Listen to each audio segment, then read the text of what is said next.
آگے کیا ہے؟ وقرن فی بیوتکن، گھر میں اگر اکیلے ہوں تو ادب کیا ہے؟ نہیں ہے انہوں، بعد میں آؤ، زور سے بولو۔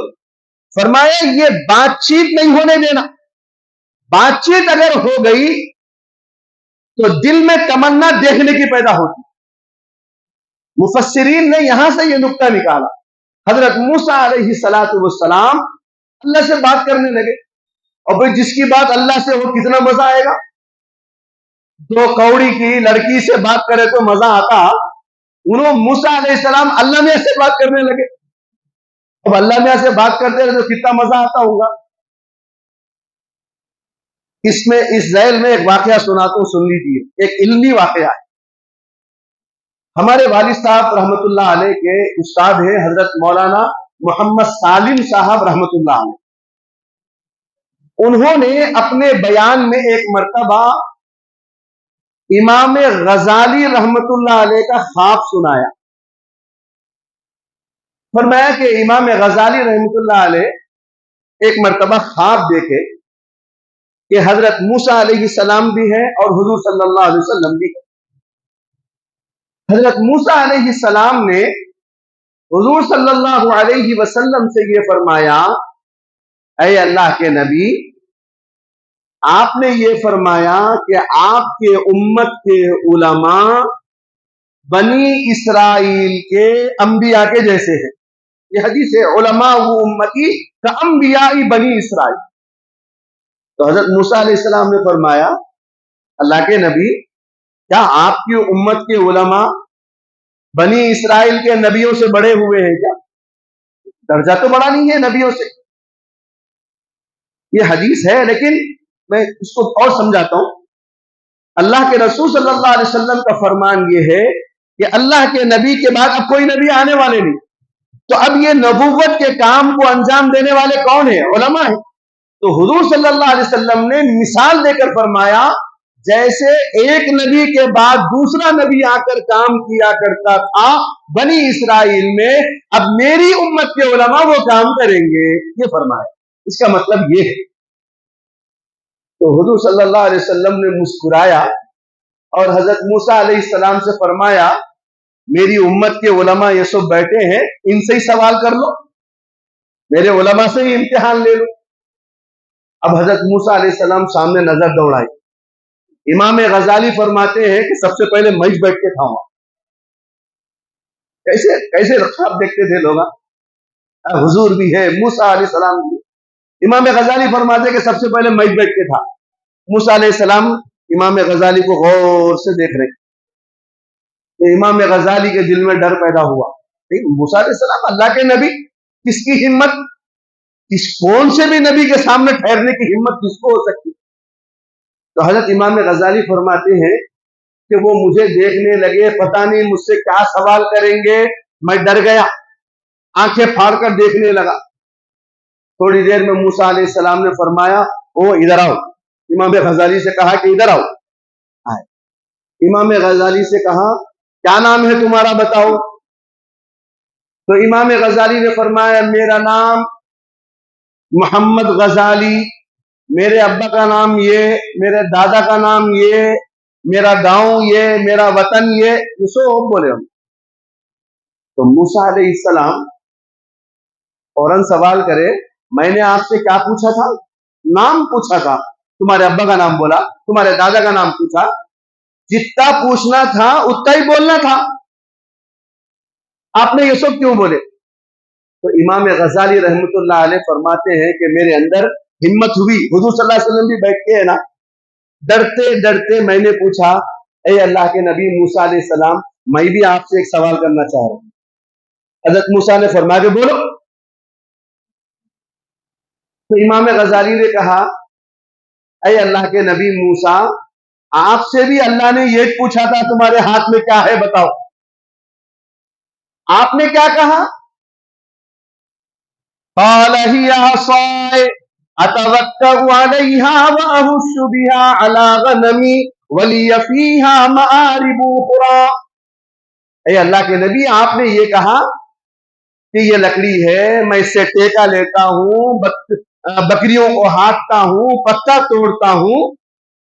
تو اللہ میاں نے آپ سے بھی سوال کیا تھا کیا ہے، تو آپ لکڑی بتا دیتے. یہ سو پوچھے تھے کیا اللہ میاں؟ تو حضرت موسیٰ علیہ السلام نے کیا جواب دیا تھا؟ او ہو، ارے میاں مجھے اللہ سے باتیں کرنے میں مزہ آ رہا تھا. امام غزالی نے فرمایا اے موسیٰ علیہ السلام مجھے بھی آپ سے بات کرنے میں مزہ آ رہا تھا. تو حضور صلی اللہ علیہ وسلم سے حضرت موسیٰ نے فرمایا واقعتاً آپ کے امت کے علماء ہیں. یہ خواب حضرت نے اپنی تقریر میں بیان کیا تھا. یہ تو اس سے کیا پتا چلا کہ بات جب کرتے ہیں تو دل میں دیکھنے کی تمنا ہوتی. تو حضرت موسیٰ علیہ السلام اللہ میاں سے بار بار بات کرتے تھے.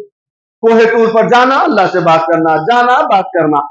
ایک دن حضرت موسیٰ علیہ السلام کیا بولے، اللہ میاں کب تک باتیں کرتے رہتے، ایک دن دیکھو نا، میں دیکھنا چاہ رہا ہوں. اور کیوں دیکھنے کی تمنا نہیں ہوتی؟ فرمایا ربی انظرنی الی، اللہ میں آپ کو دیکھنا چاہتا ہوں. اللہ میاں کیا بولے، قال لن ترانی، آپ مجھے دیکھ نہیں سکتے. مگر موسیٰ علیہ السلام تھے ضدی، جلدی نہیں مانتے تھے. موسیٰ علیہ السلام بڑے ضدی تھے، بڑے جلالی تھے. ایک دن ملک الموت آیا موسیٰ علیہ السلام کی روح نکالنے کے لیے. ڈائریکٹ آیا، روح نکالنے جا رہا. موسیٰ علیہ السلام کو غصہ آیا، ملک الموت کو ایک تھپڑ مارا، اس کی آنکھ پھٹ گئی. حدیث میں مشکاہ شریف میں ہے یہ واقعہ. موسیٰ علیہ السلام نے ایک تھپڑ مارا، ملک الموت کی آنکھ پھٹ گئی. وہ سیدھا اللہ کے لے گیا، اللہ میاں کہاں بھیجے دیا آپ؟ گیا تھا روح نکالنے. اللہ میاں بولے اس کو ٹھیک کر دیے ملک الموت کو. بولے کہ کیسے گئے تھے؟ بولے کہ جیسے سب کی روح نکالتا ہوں ویسے نکالتا ہوں. نہیں، وہ میرا نبی ہے. نبی کا مقام اور اس کا ادب یہ ہے کہ جاؤ اجازت لو، اللہ نے مجھ کو بھیجا ہے روح نکالنے کے لیے، اگر وہ اجازت دے تب روح نکالنا. تم نے ادب کے خلاف کام کیا اس لیے سزا ملی. اب اللہ نے کہا کہ جاؤ موسیٰ علیہ السلام کے پاس اور یہ کہو اللہ نے فرمایا ہے کہ تم ایک جانور کے پیٹھ پر اپنا ہاتھ رکھ دو، اس ہاتھ کے نیچے جتنے بال آئیں گے اللہ اتنی زندگی آپ کی لمبی کرے گا. فرشتہ آیا، اجازت لیا، دودھ کا جلا چھانچ بھی پھوک پھوک کے پیتا. اب آیا ملک الموت، سیدھا گیا، سلام کلام کے بعد میں بولا کہ میں روح نکالنے والا فرشتہ ہوں، اللہ میاں یہ پیغام بھیجے آپ کسی جانور کے اوپر ہاتھ رکھ دو. حضرت موسیٰ علیہ السلام نے فرمایا کہ نہیں، مجھے تو اللہ سے ملنے کی تمنا ہے، جہاں روح قبض کر لے، روح قبض کر لے. تو حضرت موسیٰ علیہ السلام بڑے جلالی تھے. ایک جو ٹارگٹ رکھا. تو اللہ میاں بولے نہیں دیکھ سکتے موسیٰ، نہیں دیکھتا ہوں. اللہ میاں نہیں دیکھ سکتے، دیکھ سکتا ہوں. تو اللہ میاں کیا بولے ایک کام کرو، میرے کو دیکھنا تو بہت دور کی بات ہے، لیکن میری تجلی، میرے نور کی ایک ہلکی سی تجلی بھیجتا ہوں میں، اس کو اگر آپ برداشت کر لیے تو پھر انشاءاللہ آگے کی کاروائی. Okay done. حضرت موسیٰ علیہ السلام نے کہا ڈن ہے. اب اللہ نے کیا کرے، فَلَمَّا تَجَلَّى رَبُّهُ لِلْجَبَلِ جَعَلَهُ دَكًّا وَخَرَّ مُوسَىٰ صَعِقًا. اللہ نے جب تجلی بھیجی تو حضرت موسیٰ علیہ السلام ایک چیخ مارے اور بے ہوش ہو کر گر گئے. اور پھر اس کے بعد جو فرمایا فَلَمَّا أَفَاقَ قَالَ سُبْحَانَكَ تُبْتُ إِلَيْكَ وَأَنَا أَوَّلُ الْمُؤْمِنِينَ. اے اللہ یقیناً آپ کی ذات بڑی پاک ہے، میں برداشت نہیں کر سکتا میں. لیکن آپ کو بتاؤں حضرت موسیٰ علیہ السلام نہیں دیکھ سکے اللہ کو، لیکن اللہ نے ہمارے نبی کو کیسا انتظام کیا، معراج کی رات میں عرش پر بلایا، اپنے سامنے بٹھایا اور اپنے سامنے دیدار کروایا. ہمارے نبی کا مقام بڑا ہے. صلو علی محمد صلی اللہ علیہ وسلم. تو یہ آیتیں بھی آئی، اس لیے علماء نے لکھا ہے، یہاں سے نکتہ لکھا ہے، کسی نامحرم سے بات نہ کرے، پردہ رکھے. بات چیت ابتدا ہے برائیوں کی، یہ کہاں تک جاتی نہیں معلوم. چنانچہ کئی واقعات ایسے ہو رہے. نہیں مولوی صاحب پہلے ہم وہاں خالی چاٹنگ شروع کرے تھے، کرتے کرتے وہ کیسا ہو گیا کہ سمجھ میں نہیں آیا. وہ نہیں سمجھ میں آتا، وہ دماغ کام ہی نہیں کرتا، جب پورے فیوزاں اڑ کے رہتے دماغ میں۔ اللہ ہم سب کی حفاظت فرمائے۔ اور پھر آگے جو ہے قوم عاد کا، قوم سمود کا، اور پھر جو ہے حضرت شعیب علیہ السلام کی قوم کے واقعات کو اللہ نے بیان کیا۔ آگے پاروں میں تفصیلات کے ساتھ آئیں گے انشاءاللہ، اس وقت وہاں ان قوموں کے تعلق سے باتیں کی جائے گی۔ اللہ تعالیٰ مجھے اور آپ کو توفیق عمل نصیب فرمائے۔ یا ربی لک الحمد کما ینبغی لجلال وجهک وعظیم سلطانک، الحمد للہ رب العالمین۔ اللہم صلی علی سیدنا محمد وعلى آل سيدنا محمد وبارك وسلم۔ ربنا آتنا في الدنيا حسنة وفي الآخرة حسنة وقنا عذاب النار۔ اللهم ارحمني يا أرحم الراحمين، رب ارحمهما كما ربياني صغيرا۔ اللهم إنا نسألك من خير ما سألك منه نبيك وحبيبك سيدنا محمد صلى الله عليه وسلم، ونعوذ بك من شر ما استعاذ منه نبيك وحبيبك سيدنا محمد صلى الله عليه وسلم، وأنت المستعان وعليك البلاغ، لا حول ولا قوة إلا بالله۔ جزا الله عنا محمدا صلى الله عليه وسلم ما هو أهله۔ سبحان ربك رب العزة عما يصفون، وسلام على المرسلين، والحمد لله رب العالمين۔